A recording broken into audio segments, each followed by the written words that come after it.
नमस्कार दोस्तों, वीडियो हाजिर है आपके सामने पार्ट 3 के साथ में, जो कि लास्ट वीडियो है और इसमें सभी प्रश्नों को एक साथ ले लिया गया है। पार्ट 1, पार्ट 2, पार्ट 3 जब आप तीनों वीडियो देखेंगे तो पीआरटी का कोई सा भी एग्जाम का पेपर हो, चाहे वो DSSB का हो, बीपीएससी का हो या सुपर टेट का हो या कोई भी एग्जाम जो शिक्षा से संबंधित है, तो वो आप आराम से देखेंगे, उसमें इसमें से संबंधित प्रश्न आपको देखने को मिलेंगे ही मिलेंगे। तो बिना समय व्यर्थ किए हम शुरू करते हैं कि सबसे पहले बात करते हैं कि जिन्होंने सर्वप्रथम शून्य को अंक माना और इसका गणितीय प्रयोग किया तो वो कौन थे।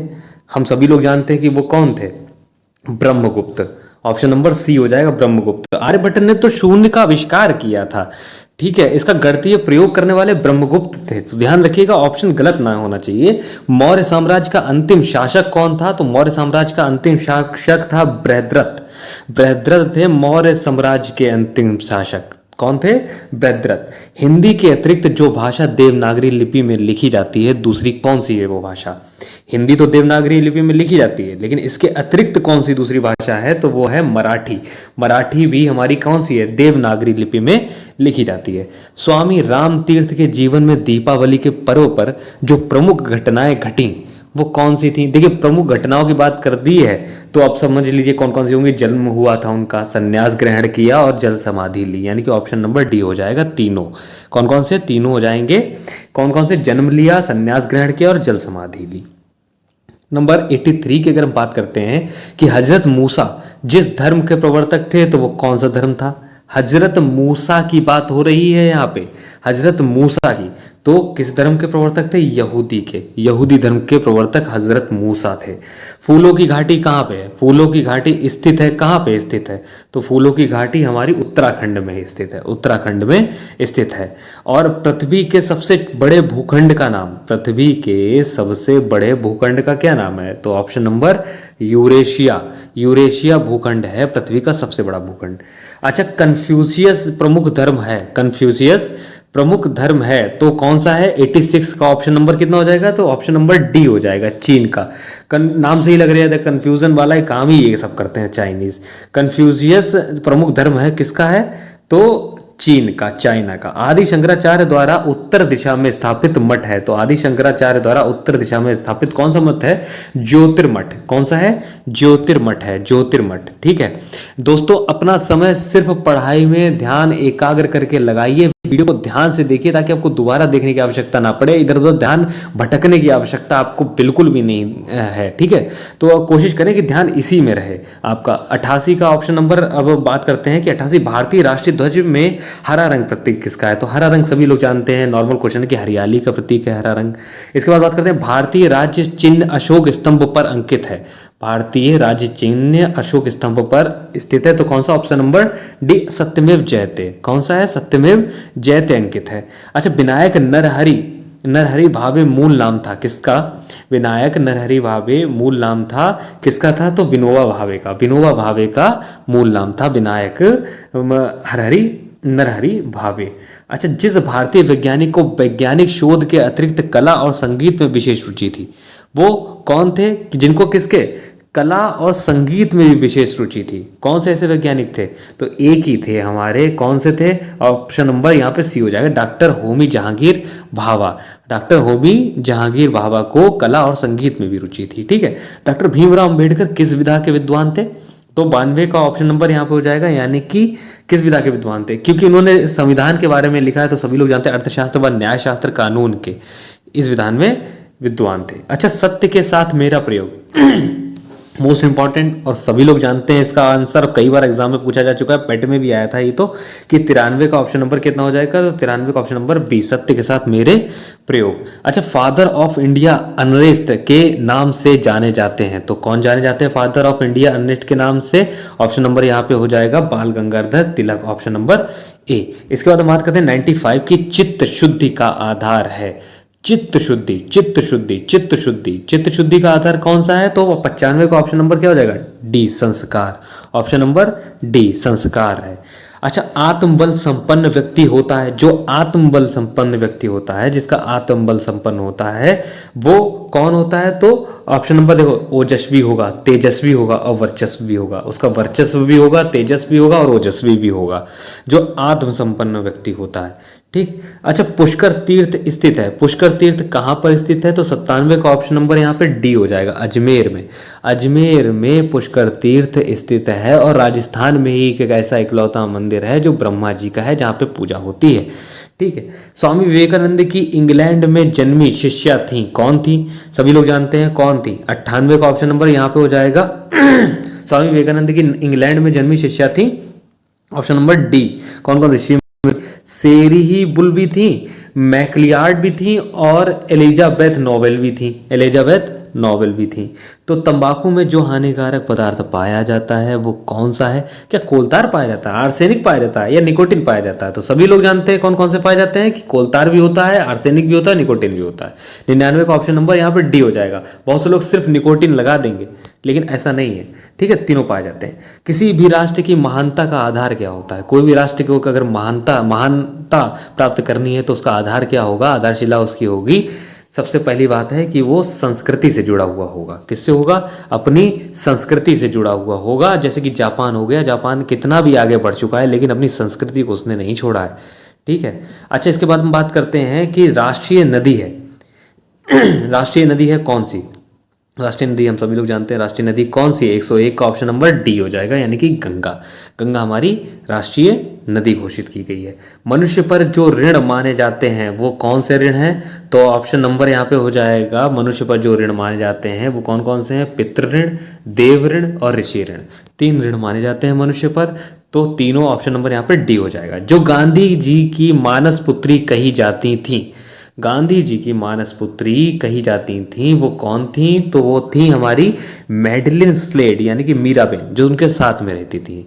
Miraben Madeleine Slade, Mirabehn Madeleine Slade जो गांधी जी की मानस पुत्री कही जाती थी। भारतीय राष्ट्रीय कांग्रेस की स्थापना कब हुई? ऑप्शन नंबर यहाँ पे ए हो जाएगा 1885 में, जिसमें बुद्धि शब्द का भी हुआ था। जो उसको बुद्धि शब्द को सबसे पहले किसने दिया था, ये आप लोग अपने कमेंट बॉक्स में लिख के बताइएगा। अच्छा, बुद्धि शब्द सबसे पहले 1885 में किसने दिया? चीनी यात्री फाहियान जिसके शासनकाल में भारत यात्रा पर आए। चीनी यात्री फाहियान किसके शासनकाल में भारत यात्रा पर आए थे? तो कौन थे जिसके शासन में आए थे? तो चंद्र विक्रमादित्य मौर्य के शासनकाल में आए थे, option number A. Vikramaditya Maurya के शासनकाल में आए थे। अच्छा, 30 अक्टूबर 1928 को लाहौर में साइमन कमीशन का विरोध करने पर लाठीचार्ज से महान क्रांतिकारी लाला लाजपत राय की मृत्यु हो गई थी। लाठीचार्ज किसने कराया था? तो कराने वाला कौन था उस समय जिसकी वजह से लाठीचार्ज की वजह से मृत्यु हो गई थी लाला लाजपत राय जी की? तो ऑप्शन नंबर यहाँ पे हो जाएगा 106 का बी वाला, सांडर्स ने लाठीचार्ज कराया, जिसकी वजह से उनके सर पर लाठी पड़ी और उनकी वहाँ पे मृत्यु हो गई। महान क्रांतिकारी सरदार भगत सिंह ने जेल में जिन पुस्तकों की रचना की वो कौन सी थी? तो महान क्रांतिकारी ने जिसकी रचना की तो वो कौन सी थी? देखो, सबसे पहले स्वाधीनता की लड़ाई में पंजाब का पहला उभार, ये भी उनकी ही है। आइडियल ऑफ सोशलिज्म, आत्मकथा, द डोर डेथ, ये तीनों पुस्तकों की रचना भगत सिंह ने किसमें की? महान क्रांतिकारी भगत सिंह ने जेल में की है। ठीक है, भगत सिंह के जैसा ना कोई हुआ है, ना कोई होगा और ना कोई है। बारडोली सत्याग्रह में वल्लभ भाई पटेल को सरदार की उपाधि जिसने नवाजा था सरदार की उपाधि से बारडोली सत्याग्रह में, तो वो कौन थे? महात्मा गांधी। महात्मा गांधी ने वल्लभ भाई पटेल को सरदार की उपाधि से नवाजा था। ठीक है, इसके बाद बात करते हैं अनिद्रा रोग। जो अनिद्रा होती है, जिससे नींद ना होना, वो अनिद्रा रोग दूर करने के लिए जो किया जाना चाहिए, वो अनिद्रा रोग आप कैसे दूर कर सकते हैं? अगर आपको अनिद्रा की समस्या है तो श्वासन से, यानी कि सांस को अंदर लेना फिर धीरे धीरे बाहर छोड़ना, इससे जो है हम अनिद्रा को दूर कर सकते हैं। अच्छा, भगवत गीता में मनुष्य के असंयमित मन को उसका माना गया है, असंयमित मन, जो उस मन जिसका संयमित नहीं है, असंयमित है, उसको माना गया है। कैसा माना गया है? तो 110 का ऑप्शन नंबर सी, शत्रु माना गया। देखिए, आपको अपने मन को स्थिर करना बहुत ही अत्यंत आवश्यक है। यदि आप पढ़ाई करते हैं, पढ़ते हैं, तो आपका ध्यान भटकना नहीं चाहिए। जैसे कि आपको किसी के साथ मोह या लगाव नहीं होना चाहिए। अगर मोह या किसी से लगाव होता है अपने माता पिता के अलावा, अपने परिवार के अलावा, तो आपके लिए कष्टकारी साबित होगा आगे चल के, क्योंकि आप उसके कष्ट में इतना डूब जाएंगे कि आप अपने आप को समय नहीं दे पाएंगे। और जब आप अपने आप को समय नहीं दे पाएंगे तो आपका समय व्यर्थ हो जाएगा।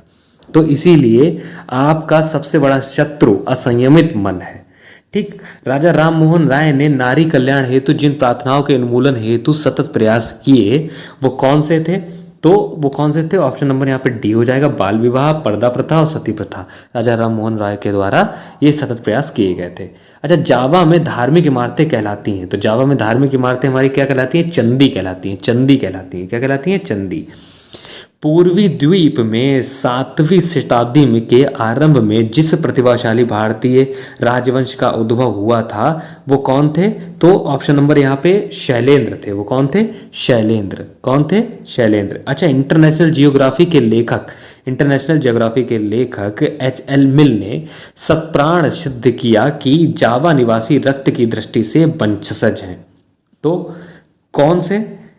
ऑप्शन नंबर यहाँ पे किसके वंशज हैं? तो भारतीयों के वंशज हैं। किसके वंशज हैं? भारतीयों के। अच्छा, स्वर्णद्वीप समूह में स्थित सुमात्रा देश की प्राचीन भारतीय नाम था तो क्या नाम था? स्वर्णद्वीप में स्थित श्री विजय। क्या नाम था? श्री विजय।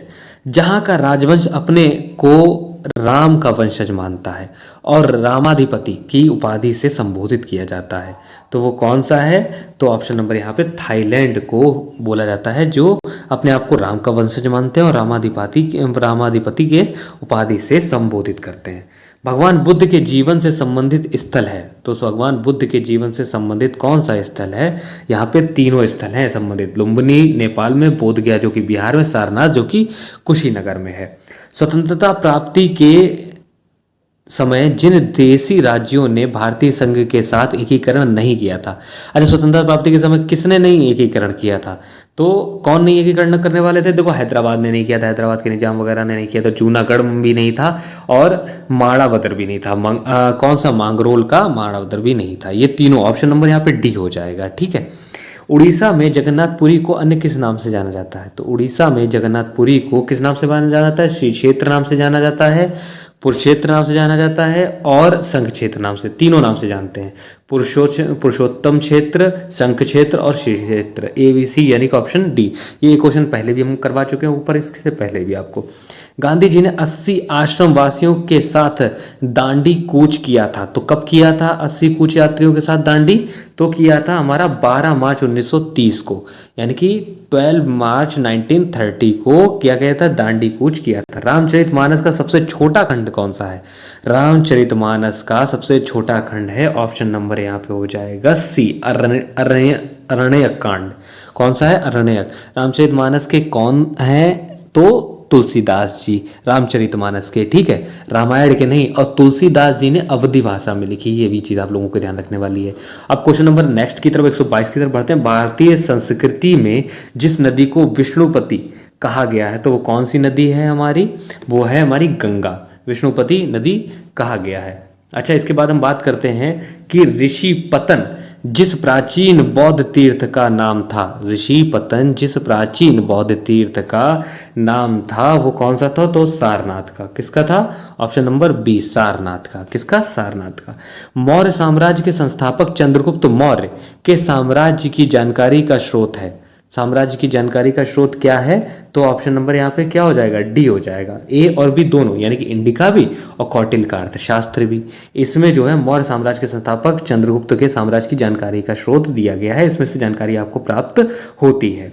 मौर्य साम्राज्य के पश्चात जिस राजवंश का उदय हुआ था, जो मौर्य साम्राज्य के पश्चात जो जिस राजवंश का उदय हुआ था वो कौन सा था? तो वो था शुंग वंश। कौन सा? शुंग वंश। शुंग वंश का उदय हुआ था मौर्य साम्राज्य के पश्चात में।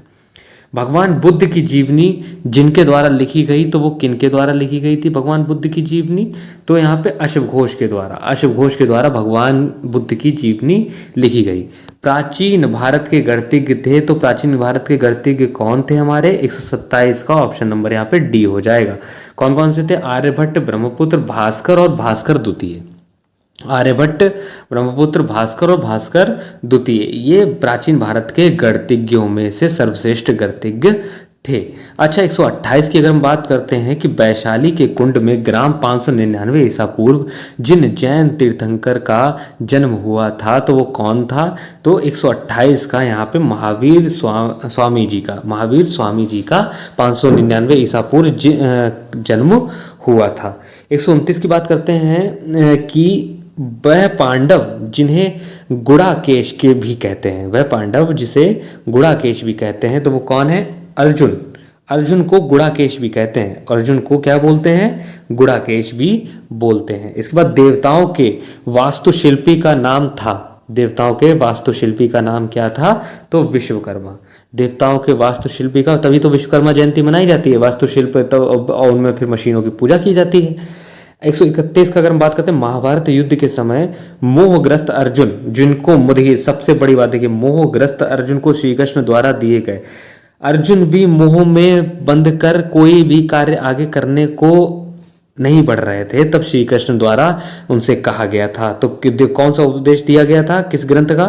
तो 131 का गीता का उपदेश दिया गया था कि ये सब मोह माया है, मन के बहकावे में ना मन राह भुलाए राह भटकाए। तो इस मन को अपना दास बना, इस मन से को अपना दास बना ले, ऐसा कुछ है। अच्छा, इसके बाद बात करते हैं कि बीज गणित की शास्त्रीय पुस्तक लीलावती जिनके द्वारा लिखी गई है, तो किनके द्वारा लिखी गई है बीज गणित की शास्त्रीय पुस्तक लीलावती? तो ऑप्शन नंबर यहाँ पे हो जाएगा 132 का भास्कर के द्वारा। किसके द्वारा? बीज गणित की शास्त्रीय पुस्तक लीलावती किसके द्वारा लिखी गई है? तो वो भास्कर के द्वारा लिखी गई है। इसके बाद वृद्धों से रहित सभा को सभा कहना उचित नहीं है, वृद्धों से रहित सभा को सभा कहना उचित नहीं है, ये किसने बोला था?